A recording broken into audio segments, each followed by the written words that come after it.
Pas Dieu.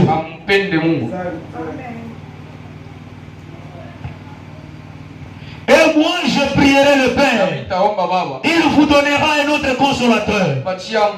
Afin qu'il demeure éternellement avec vous. L'esprit de vérité que le monde ne peut recevoir. Parce qu'il ne le connaît point. Parce qu'il ne le voit point. Et ne le connaît point. Mais vous le connaissez. Car il demeure avec vous. Et il sera en vous. C'est la promesse de Dieu. L'esprit de vérité que le monde ne peut recevoir. Vous savez pourquoi j'ai lu cette écriture ici? C'est parce que sans cette écriture ici, sans cette promesse ici, tu ne seras pas un chrétien. Si l'esprit de Christ ne peut pas habiter en toi, tu ne seras pas un chrétien. Que Dieu vous bénisse. Je ne sais pas si quelqu'un a compris. Tu peux accepter le Seigneur Jésus-Christ comme ton Seigneur et ton Sauveur. Mais si son esprit n'est pas en toi, tout ce que tu fais là, c'est l'imitation du christianisme. Que Dieu vous bénisse. Je ne sais pas si quelqu'un a compris. Et moi je prierai le Père. Il vous donnera un autre consolateur. Afin qu'il demeure éternellement avec vous. Là Jésus confirme la vie éternelle à ses disciples. Quand il va envoyer le consolateur, que le Saint-Esprit, cela vivra avec vous éternellement. Quand on parle d'éternellement, il n'y a plus de temps. Que Dieu vous bénisse. Cela montre comment nous serons dans l'éternité. Or, quand nous sommes dans l'éternité, quand nous serons dans l'éternité, là, il n'y aura plus de temps.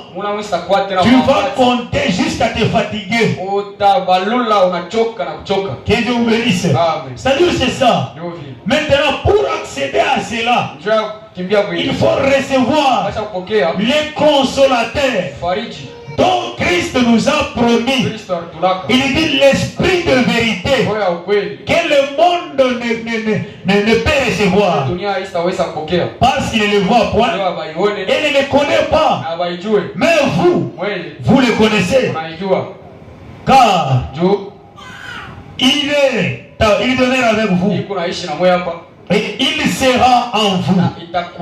Je ne vous laisserai pas orphelin. Encore un peu de temps. Non, je ne vous laisserai pas orphelin. Je reviendrai à vous. Encore un peu de temps. Le monde ne me verra plus. Mais vous me verrez. Car je vis. Vous vivez aussi. Et en ces jours-là, vous connaîtrez que je suis à mon Père. Et que vous êtes en moi. Et que je suis en vous. Si vous analysez les paroles de Jésus, sa tendance est d'entrer dans le champ. Que Dieu vous bénisse. Et quand tu entres dans le champ, c'est alors que vous aurez la vie éternelle. Et la vie, cette écriture ici, c'est la base du christianisme. C'est la mission dans laquelle Christ est mort à la croix. Il est mort à la croix pour nous donner sa vie, afin que sa vie habite en nous, pour que nous puissions vivre éternellement. Que Dieu vous bénisse. C'est lui qui a mes commandements et qui les garde. C'est lui qui m'aime. Et c'est lui qui sera aimé de mon Père. Je l'aimerai. Et je me ferai connaître à lui. Jude, non pas l'Iscariote, lui dit, Seigneur, d'où vient quand tu te feras connaître à nous et non au monde? Jésus lui répondit, si quelqu'un m'aime, il gardera ma parole et mon Père l'aimera. Nous viendrons à lui et nous ferons une demeure chez lui. C'est la troisième dispensation. Que Dieu vous bénisse. Comprenez, dans la première dispensation, Dieu était la colonne de feu. Il marchait au-dessus des enfants d'Israël. Il ne pouvait pas demeurer dans leur âme parce qu'il y avait question du péché. Que Dieu vous bénisse. Le sang de bouc et de taureau n'ôtait pas les péchés. C'est pourquoi la parole de Dieu nous dit il est impossible que le sang de bouc et de taureau puisse ôter le péché. Que Dieu vous bénisse. Cela servait seulement à couvrir le péché. Comme Dieu était trop saint, il ne pouvait jamais habiter dans leur âme. Il était au-dessus d'eux et il s'approchait auprès d'eux sur base de sang de bouc et de taureau. Là, c'était la première dispensation. La deuxième dispensation, la parole que nous prêchons ici, c'est fait chair. L'Esprit de Dieu est descendu pour habiter dans ce corps-là.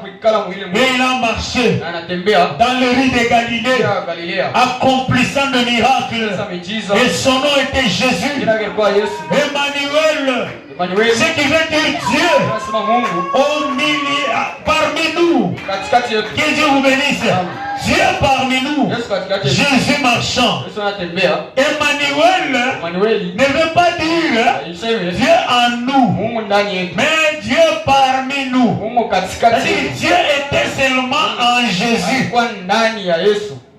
La deuxième dispensation. Dieu quitte l'état de la colonne de feu pour entrer dans un corps qui a été né chez Marie. Et il a marché sur la terre. Que Dieu vous bénisse.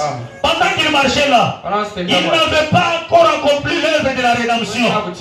Il était venu pour faire quoi? Pour payer le prix du péché. Le péché qu'Adam avait commis. Parce que ce péché-là était héréditaire. Héréditaire.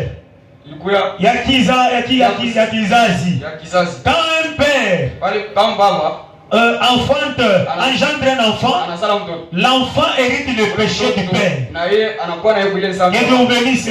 Nous tous, nous sommes de la descendance d'Adam. Et comme nous sommes de la descendance d'Adam, Adam avait péché. Et ce péché-là avait commencé sa ligne. Et ça descendait. Que Dieu vous bénisse. C'est pourquoi en Israël, il y avait un proverbe qui disait ceci: Fumbo. Le père a mangé les raisins verts, mais le don des enfants ont été agacés. Celui qui avait commis le péché de la mort, c'était Adam. Mais nous en pâtissons. Maintenant Dieu a dit, vous ne direz plus ces proverbes en Israël. Car l'âme qui pêche en ces jours-là sera celle qui mourra. Il a envoyé son fils pour payer le prix de ces péchés-là. Jésus a marché. La deuxième dispensation. Que Dieu vous bénisse. Il était la parole faite chair. Il a accompli les signes messianiques. Il a accompli les signes messianiques pour prouver qu'il était le Messie. Mais après, dans ses prédications, il a dit encore un peu de temps, le monde ne me verra plus. Mais vous me verrez, parce que je serai avec vous, même en vous. C'est lui qui parlait, c'était la plénitude de la divinité du Saint-Esprit en Jésus. Que Dieu vous bénisse. Ce n'était pas le corps. Il a pris le corps, il a déposé ça sur le trône. L'esprit qui était dans le corps et retourner les jours de la Pentecôte pour entrer maintenant dans le champ. Changement de dispensation. C'est ce que nous appelons la troisième dispensation. Pas Dieu au-dessus du peuple, pas Dieu dans un homme, mais Dieu en nous. L'espérance de la gloire. C'est ce que Paul a dit, le mystère caché de tout le temps et de tous les âges, mais révélé maintenant à ses les saints. Savoir Christ en vous, l'espérance de la gloire. Que Dieu vous bénisse. Il s'est déployé, il s'est déversé dans les 120 qui étaient à la chambre haute. Pour faire quoi? Que Dieu vous bénisse. C'est ce que nous voyons dans le grand réveil imminent et l'effusion du Saint-Esprit. Nous devons savoir pourquoi le Saint-Esprit a-t-il été donné. Si vous ne connaissez pas pourquoi, c'est la raison pour laquelle vous allez marcher sans pour autant savoir la mission de Dieu.